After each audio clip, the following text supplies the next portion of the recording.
যুবক আসো, ভাবো, সবাই পায়ে হাত রেখা বলতেছি যে যে স্থানে আছে, যার যতটুকু পজিশন দুনিয়াতে, রিক্সা চালাও, তুমিও ভাবো যে এই ছোট জীবনটা কেন দিলেন, বাবা উচিত কেন দিলেন, ওই জান্নাত পাওয়ার জন্য। আপনি কি করে বলেন? এই জন্যই বলি, কেন আমাদের যাত্রা জান্নাত থেকে, আমরা জান্নাতে যাব। আদম আলাইহিস সালাম জান্নাত থেকে যাত্রা শুরু করছেন, আবার উনি ফিরা জান্নাতেই যাবেন। আমাদেরকে যদি আল্লাহ জান্নাত না দিবে, তাহলে মুসলমানের ঘরে আমার অস্তিত্ব দিল তো দিল কেন? আমি তো ডিমান্ড নোটও করি নাই, আমি তো আল্লাহর কাছে চাইও নাই, আমি তো আল্লাহর কাছে অনুরোধও করি নাই। আল্লাহ সদ ইচ্ছা আমাকে মুসলমানের ঘরে পাঠাইছেন। দুনিয়াতে পা রাখতে দেরি, আজান একামতের ধ্বনি আমার কানে আসতে দেরি হয় না। কিন্তু সব সত্য, কিন্তু এটাও সত্য, আমি সবকিছু পাওয়ার পরে হারায় গেলাম, আল্লাহকে ভুলে গেলাম। এই জন্যই কোরআন আমাদের কানে ধ্বনি দেয়, কুতিলাল ইনসানু মা আকফারা, ও মানুষ তুই অকৃতজ্ঞ হলি তো বলি কি করা। উচিত তো ছিল ফল আসলে গাছ আরো ঝুঁকবে, ফল আসলে আরো ঝুঁকবে। উচিত তো ছিল শিক্ষিত মানুষগুলা শিক্ষিত হয়ে 24 ঘন্টা আল্লাহর কুদরতি পায়ে পড়া থাকবে। উচিত তো ছিল ধনী ধন পাওয়ার পরে আল্লাহর কাছে কাছে থাকবে। উচিত তো ছিল যুবক যৌবন পাওয়ার পরে আল্লাহর কুদরতি পায়ে যায় মাথা ঠাটা দেবে, মালিক তুই আমাকে যৌবন দিছিস, দূরে যাই তো চাই কি করা, যৌবন তো তুরি দেওয়া।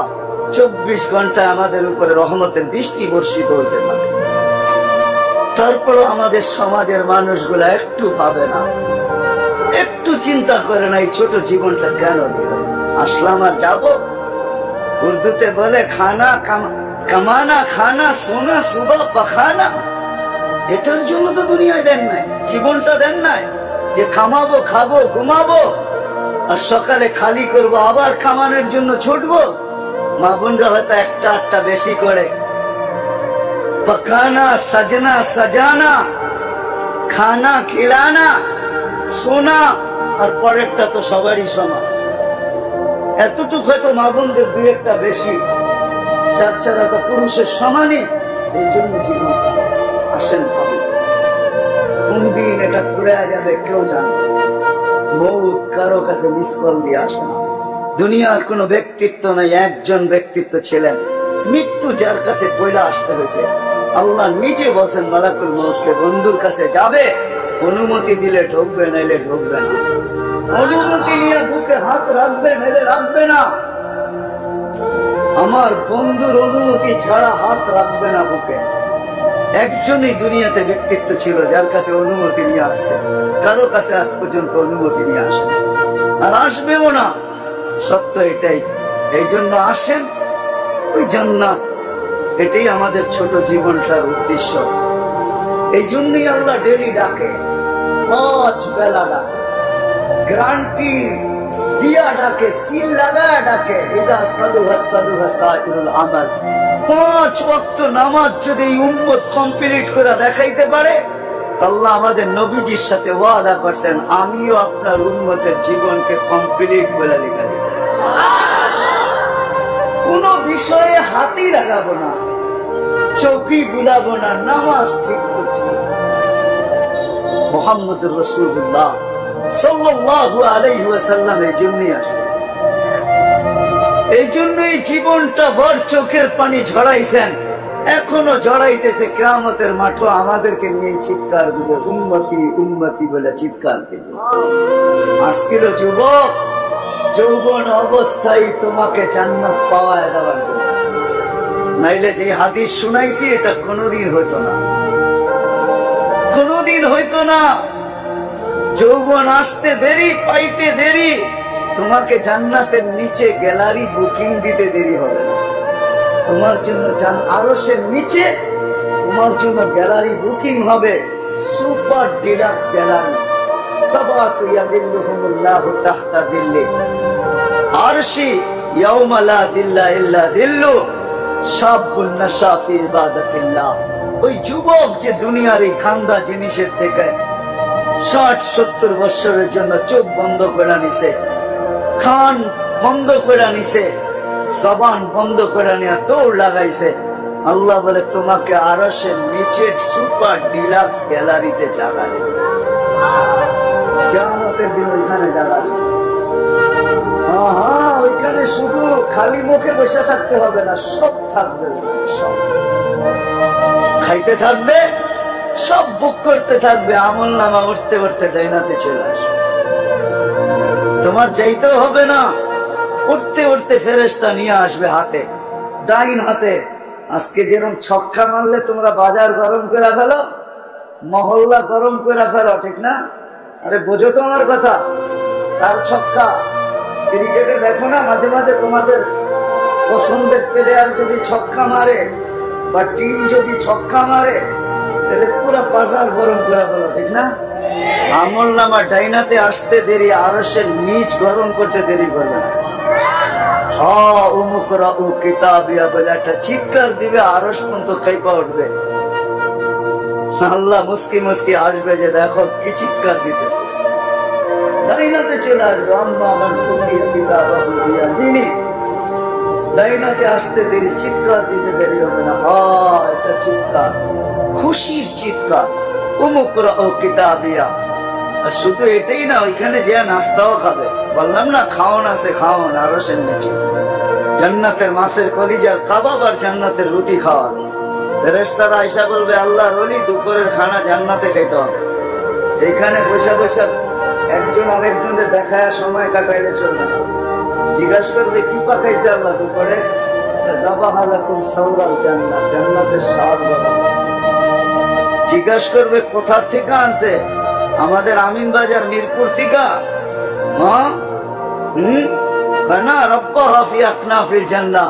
জান্নাতের কোনায় কোনায় বিচরণ হয়ে বড় হয়েছে। জিজ্ঞাসা করবে কি ঘাস খাওয়াইছে আল্লাহ? ফেরেশতারা বলবে হাশিশ আর জাফরান, পিওর জাফরানের ঘাস খাওয়া বড় হয়েছে। বর্ণনা শোনার পরে মুখে পানি এসে পড়বে, উঠবে জান্নাতে যাওয়ার জন্য। উঠতে দেরি, নূর হুমিয়াসা। ওই দিন নামাজের মজা বুঝে আসবে, ওই দিন উজুর মজা বুঝে আসবে। যেখানে উজুর ব্যবহার হয়েছে ওইখান থেকে নূর ফুটা বাহির হবে।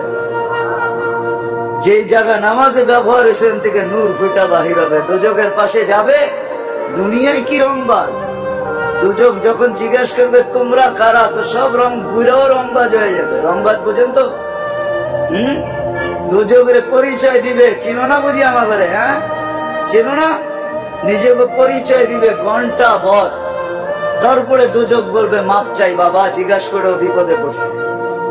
তোমরা ধীর গতিতে পার হবে না, দ্রুত গতিতে পার হবে। কাইলা তাসর, এমন না যে পদ্মা ব্রিজ নতুন দেখতে গেছো, গাড়িওয়ালা করে বলছে আস্তে আস্তে চালা, একটু দেখালোই, আবার কবে আইনা নাই, ঠিক না?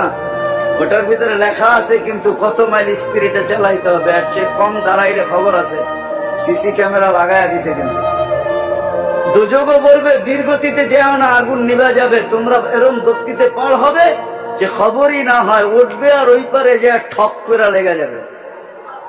আর ফেরেশতারা প্রটোকল দেওয়ার জন্য দাঁড়ায় থাকবে। ওয়াসিকাল লাযীনা তাকাউ রাব্বাহুম ইলাল জান্নাতি যুমারা হাত্তা ইযা জাউহা ফুতিহাত আবওয়াবুহা ওয়া ক্বালা লাহুম খাযানাতুহা আসসালাম। ফেরেশতারা প্রটোকল দিবে, বলবে চিরদিনের লেগে ঢোকা জান্নাতে। আমাদের নবীজি এটাও জানায় দিচ্ছেন এই উম্মতকে, শুধু আমাদের নবীজি আর এই উম্মতকে, যুবক তোমাদের জান্ডা কিন্তু হাসান হুসাইনের হাতে থাকবে। মজা অন্যরকম। মা বোনদের জান্ডা ফাতেমা রাদিয়াল্লাহু তাআলা আনহার হাতে থাকবে। আমাদের বয়স্কদের জান্ডা আবু বকর আর উমর রাদিয়াল্লাহু তাআলা আনহুর হাতে থাকবে। আল্লাহর নবীজি আগে আগে থাকবে। ওয়াস্তাকবিলুনি উম্মতি রব্বি, আল্লাহ জান্নাতের গেটে আমাদেরকে স্বাগত জানায়। যেমন সর্বশেষ যে জান্নাতে যাবে, সর্বশেষ, শেষ পড়ার কেউ যাবে না। ও যখন জান্নাতের দরজায় যাবে, হুর দেখা 40 বছর তাকায় থাকবে, খালি রূপ দেখা 40 বছরের লেগে ট্যা হয়ে যাবে। ট্যা 40 বছর পরে হুর ওর গালের ভিতরে চিমটি গাইটা বলবে খালি দেখবি, আর কিছু কাহিনী নাই, আর কত দেখবি তুই আমারে, চল ভিতরে। জান্নাতের জন্য ছোট জীবন। ওটার জন্যই যার কাছে যে যে অবস্থানে, এই অবস্থানটাও জান্নাতের জন্য কাটাবে কিভাবে, এটার জন্য মুহাম্মদুর রাসূলুল্লাহ সাল্লাল্লাহু আলাইহি ওয়াসাল্লাম। আমি তো বলি যুবক, হায় এই জীবনে তো কতবারই চুল কাটলা, ঠিক না? কাটো নাই চুল? হ্যাঁ, কমসে কম তো ঈদে কাটো, ঠিক না? আজ পর্যন্ত সেগুলো যে কোনোদিন বলছো যে আজকে তোদের যতগুলা ডিজাইন আছে এগুলা সরা? যদি বলে তোর মাথায় কি হলো, না না সরা তুই এই ডিজাইন। আজকে আমি নিয়ত করে আসছি আমার চুল কাটবো আমার নবীর ডিজাইনে আমাকে কাটা দিবে। একজন যুবক দেখো, বলো কসম খোদার, যদি তুমি নবীর মহব্বতে একদিন চুলও কাটতে পারো, তাহলে আমি জানি তোমার যদি ঈমান নিয়ে মরতে পারো, একদিনের চুল কাটা তোমাকে জান্নাতে নিয়ে যাবে। নবীর আদর্শ আল্লাহর কাছে বড় প্রিয়। এই জন্য আসো, আর লম্বা করতে চাইতেছি না, আসো ছোট জীবনটা যে যেই ক্ষেত্রে আছি, যুবক যৌবনে, নারী নারীত্বে, পুরুষ পুরুষত্বে, ধনী ধনের ভিতরে যে যে অবস্থানে আছি, পজিশনে আছি, এটা ওই জান্নাত নেওয়ার জন্য। নাইলে পস্তাইতে হবে, সওয়া যাবে না, এটাই সত্য। এক এক দুযোগীর এক একটা দাঁত হবে 10 কিলোমিটার চওড়া, উপরের মারিটা হবে 160 কিলোমিটার, বসতে জায়গা লাগবে 470 কিলোমিটার। ওই পাহাড় আমি 4 বার এই 2 চোখে দেখছি, ইয়ামানে জাবালে বাইদা, যেটার সমান এক একটা রান হবে, পায়ে সইতে পারবে না। তোমাকে মুসলমানের ঘরে অস্তিত্ব দিছেন এই জন্য, তোমাকে মুসলমানের ঘরে অস্তিত্ব দিছে যুবক এই জন্য যে তুমি যৌবন দিয়েই আল্লাহর কাছ থেকে জান্নাত নিয়ে নিবে। পরের সময়টা যেটা থাকবে ওটা শুধু বোনাস থাকবে। জান্নাত তুমি নিয়ে নিবে, পরে যা সময়টা পাবে এটার জন্য তোমার পদ মর্যাদা বাড়তে থাকবে, জান্নাতে মর্যাদা বাড়তে থাকবে। কিন্তু জান্নাতের প্লট তুমি যৌবন দিয়ে নিয়ে নিবে, এই জন্য তোমাকে যৌবন দিয়েছে। আসো আজকে সবাই মিলে অঙ্গীকার করি, ভুলার রাস্তার থেকে ফিরে আসি আর ভাবি যে আমাকে কিন্তু জান্নাত নিয়ে যেতে হবে। ওইখানে কোনো পরিচয় চলবে না। যদি চলতো তাহলে একটা কথা বলেই শেষ করতেছি, দুনিয়ার কারো যদি নাও চলতো তাহলে আবু তালেবের জন্য চলতো পরিচয়। আবু তালেবের চলতো, যেই নবীর পিঠের ছোঁয়া পাইলে ভাগ্য খোলে। আল্লাহর রসুল খেজুর গাছে পিঠ লাগায় জুমার খুতবা পড়তেন। যেই দিন মেম্বরে উঠছেন, পা রাখছেন, খেজুর গাছ বাচ্চার মতো ফুফায়া ফুফায়া কাঁদতেছিল, বিলাপ করতেছিল, আমাকে বঞ্চিত করলেন কেন? পেটের ছোঁয়া দিতেছিলেন, ধন্য হইতেছিলাম, কেন বঞ্চিত করলেন? মেম্বরে কেন পা দিলেন? আল্লাহ রসুল সান্ত্বনা দিতে দিতে এই পর্যন্ত সান্ত্বনা দেওয়ার পরে কান্না থামছে যে তোকে আমি জান্নাতে নিয়ে যাব। দুনিয়াতে তুই খেজুর খাওয়াইতে পারিস না, তুই জান্নাতে খেজুর দিবি, আমি খাবো। ওই আবু তালেবই আল্লাহ রসুলের ছোঁয়ায় ধন্য হইত। 44 বৎসর চাচার সিনায় থাইকা বড় হয়েছেন। 44 বৎসর পর্যন্ত চাচার সিনায় ছিল। ও যুবক, আমি চুল কাটার কথা এই জন্য বলতেছিলাম।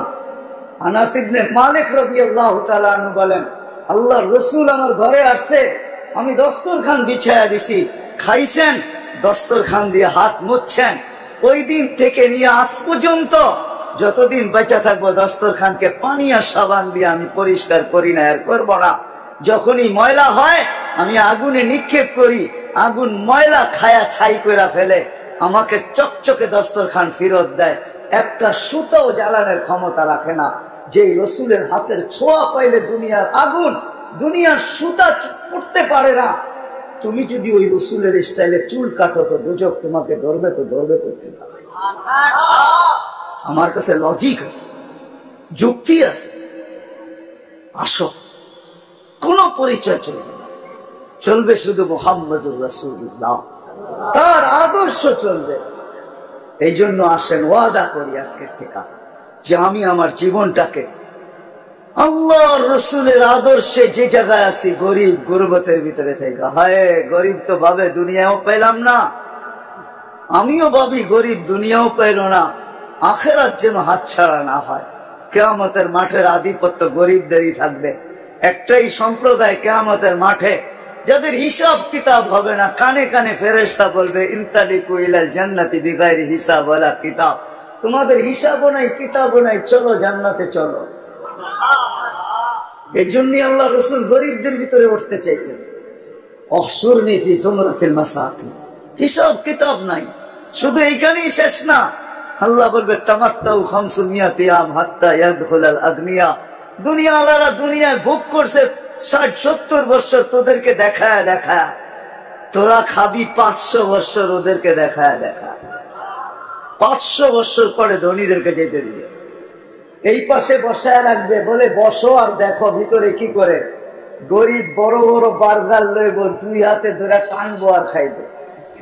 বড় বড় গ্রিল লইব, দুনিয়ার যত খানা জান্নাতের এটা লইব, লম্বা লম্বা টান দিব আর দেখাইব আর চোখে টিপি দিব। কি বলেছেন কেন? ঠিক না? আমি তো মাঝে মাঝে বলি হুজুররা কি বলবে জানি না, হুরেরও যদি আয়ে বলবো পরে অনেক সময় আছে তোর লোকে দেখা করা, যা এখন 500 বছর খাওয়ার অনুমতি দিছে, দুনিয়ার 60টা মিটাইলই, 500 বছর খায়ালই, পরে দেখা করবো বাগেন থেকে, হুরের কাছেও যাবো না। আল্লাহ ওই গরিবকেও ওই ক্ষেত্র দিছেন, ধনীর জন্য দিছেন। ধনীর জন্য যে দেন না এমন না।